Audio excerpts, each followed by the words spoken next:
Welcome back, Sports Nation and my champions. This is Eric from CSN, and today's video is going to be one in a follow-up series of videos from my Olympics preview video. If you haven't taken a look at that, I'll put a link in the description below, but let's get right to it. So let's review how the U.S. women's soccer team went, and I mentioned in my previous video that they got knocked out of the last Olympics in Rio by Sweden in the quarterfinals, and they happened to be grouped with them here in this Olympic. Now, as far as group play goes, they actually played Sweden in their first game, and they lost 3-0. Very disappointing. We were expecting a little bit of a bounce back here, maybe a revenge game, but they came out flat. They did bounce back against New Zealand and had a big 6-1 win. However, New Zealand is not that great. They allowed a couple of own goals, plus New Zealand only scored 2 goals in the entire tournament. Next, they played Australia, finishing out group play, and they ended up with a 0-0 draw. Big story about this game was that there were so many offside calls. They actually kind of wiped a couple of goals off for the U.S. team. Again, it's just kind of the same symptom of they just weren't getting it together. But it was good enough to get them into the medal rounds, and they first went up against the Netherlands, and they ended up winning on penalty kicks here. Now, the U.S. team had a 2-1 lead. Listen there, their keeper kind of let the equalizer in. It's probably a goal she probably would have won it back.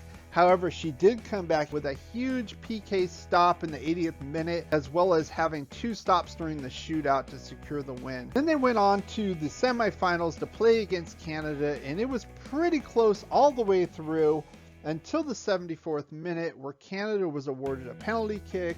They capitalized on it, and that was the difference in the game. Now, there is some talk of whether or not that should have been a penalty kick. I'm kind of 50-50 on it after seeing the replays. It is what it is. They lost. They probably should have scored some more goals. Again, not firing all cylinders here, and you can see it throughout the game. Also, the goalkeeper for Canada did an outstanding job. Had 2 huge saves where she jumped and knocked the ball over the crossbar and out, and that, to me, that was the difference in the game. So they ended up going to the bronze medal match to face Australia again, and this looked like a different team, to be honest. Megan Rapinoe started the scoring with an awesome corner kick, bending it like Beckham. She ended up with 2 goals. Carly Lloyd had 2 goals. The only reason it looked closer in a 4-3 game was that their keeper, Alison Nair, was hurt during the Canada game and couldn't play in this game, so their backup, Crystal Dunn, was in, and she did not look very good out there, to be honest. So they did end up with the bronze medal. However, I would say for a team that was #1 ranked by FIFA coming into this tournament, this is definitely a bit of a disappointment for them. They never really kind of got it together in this tournament, and it showed. If you did enjoy this video, why not give it a thumbs up, like, share, and subscribe. Put your comments in the section below. I read every single comment, and I respond to just about every single comment as well. If you want to catch up to the other videos in this series, here are the links right here.